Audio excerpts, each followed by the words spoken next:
your house buying that stuff all the time. People, you know, alcohol issues. We were poor. We didn't have very much. Just a struggle the whole time as a child. Just struggling the whole time. Trying to figure out why.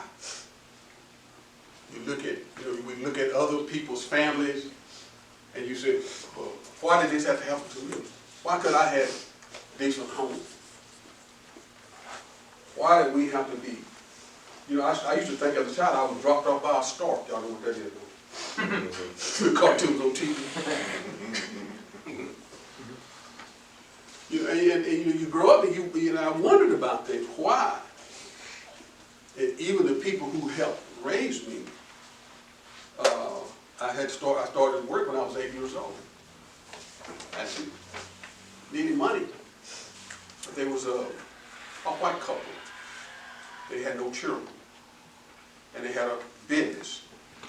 And my grandmother used to iron clothes and stuff for them and make some of this. Well, they knew that my grandmother had these 2 kids there.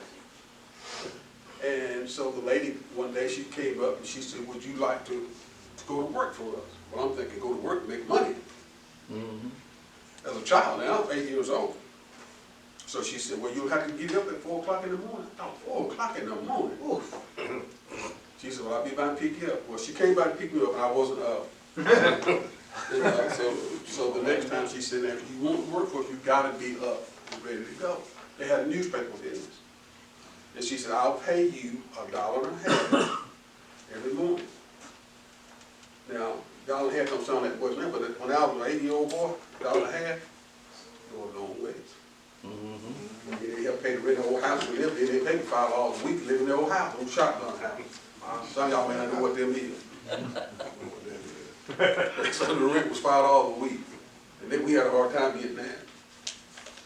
I'm not trying to paint you a negative picture, I'm just taking away things work. This is the way I grew up. And so I went to work for these people. And I worked for those people, and they taught me that business. So I thought I would just go into that business because they taught me the business. The man's name was Kermit Massey. He was just like my dad. Like a dad I didn't have. Wonderful man. Treated me like I was his own son. Back then, when I grew up with little commerce over there, because of all the racism and stuff that was going on, you couldn't go into a public place. A black person couldn't go into an eating place. You couldn't go in there and shut down. You had to go in the back door. In order, they serve you food, but you couldn't go in the front door. It was just the way things were. You went to the back door. You went in the front door. You wanted to buy a hamburger or sandwich. Well, you walked up to the counter. You could order it, but they had the sack waiting on you. So they know you wouldn't sit down. It's the way that's just the way things were. It was just the way it was. That was just a time frame. But I remember me and that man I'm telling you about. We went into the local restaurant there one morning to eat breakfast. And I'm a little bitty boy, like I said, I was 8 years old. We went in and we sat down. So when the lady came to ask service, she said, well, I can't serve him. And then this is what he said. He said, why? He said, that's my son. If you can't serve him, you can't serve me. So she goes and gets the owner. He comes in, he was a businessman too. He said, that's my son. They brought us our food. Hey. But that's when things were beginning to change back in those days. And he treated me just I was like his son. If he thought I wanted something, he would go buy it. But that changed lots of things in my mind. But that's just a little background. So the greatest tragedy in life is not death, but life without purpose. Life with the wrong priorities. Life's greatest challenge is in knowing what to do. Did you hear what I said? Life's greatest challenge is knowing what to do. The greatest mistake in life is to be busy but not effective. Life's greatest failure is to successful in the wrong assignment. Success in life is measured by the effectiveness use of your time. This is why purpose is so important. We only have a short span of time here on this planet called Earth. Time is the true measure of life. In fact, time is the currency of life. Just like this. This is currency. You can exchange this for good or bad. Time is one of those things, though, once it's gone, you can't get it back. The time it took you to come here this evening, to this moment, you can't get that back. It's already gone. And see, time doesn't have any feelings. It doesn't have any emotions. Whether we're having a good day or a bad day, time doesn't matter. Time just goes on because God has placed us in time. He doesn't live in time, but He placed us in time. But time doesn't have any feelings. It doesn't have any emotion. You just got to decide, are you going to roll with it? Huh? Because time is not going to wait on you. You just got to decide.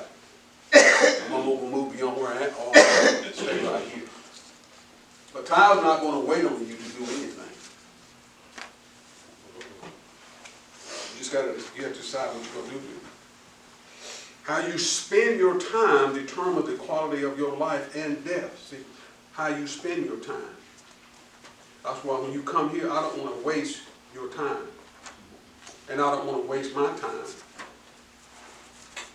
Did you hear what I said? Because I can't get whatever time I spend here back. So I want to make sure I spend it in a positive way. Sometimes, see, we don't think about time like that. So we don't think about it like that. When I got addicted to those drugs I got addicted to, you know, it took time for me to get myself messed up like that. It took time and money. But see, when you get out there in that world, you don't think about it like that. But it took time. How you spend your time determines the quality of your life and death. You become whatever you buy with your time. Think about that. You and I become whatever we buy with our time.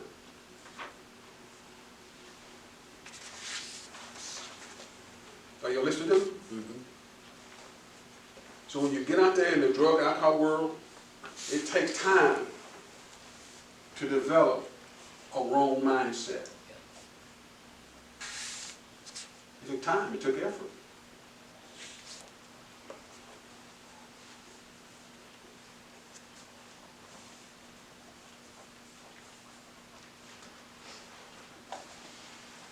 Always be aware that everything and everyone around you is vying for your time. That's why if the devil can pull you back out into what you have moved away from that was affecting, giving you a negative outcome, if he can pull you back in there, he will. If you give him leeway back in your life. That means he wants some more of your time. Did y'all hear me? Mm-hmm. See, he wants some more of your time.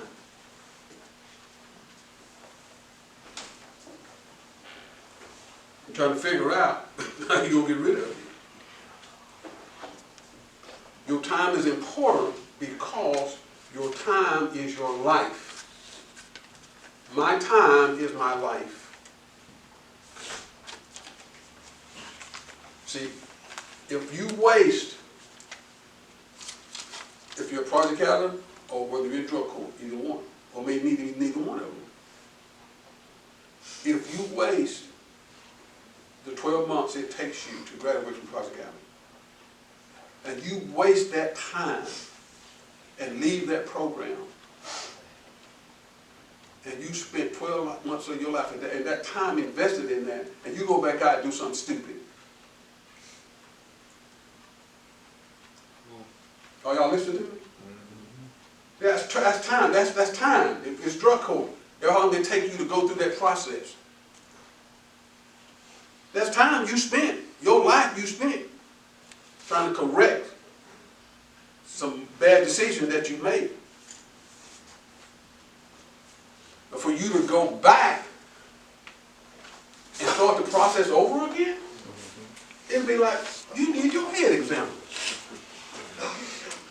Right or wrong? That's right. You mean that you're going to go spend some more time? And not count all of the junk that comes along with it. It sounds a little hard, but folks, it's true. Amen? Amen. And see, God don't want you wasting the time He has given us here like that. Mm-hmm.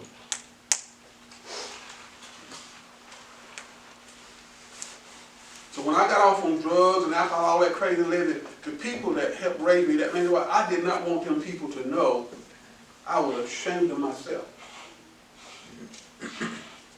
I was ashamed of myself for getting myself in a predicament like that. I did not want them to know that. They were good people.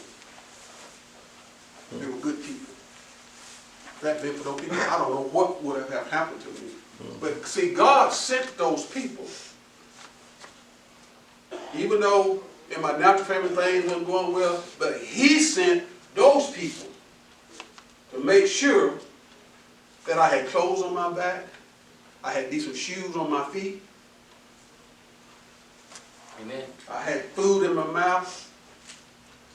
See, He sent those people because He had a plan and He had a purpose for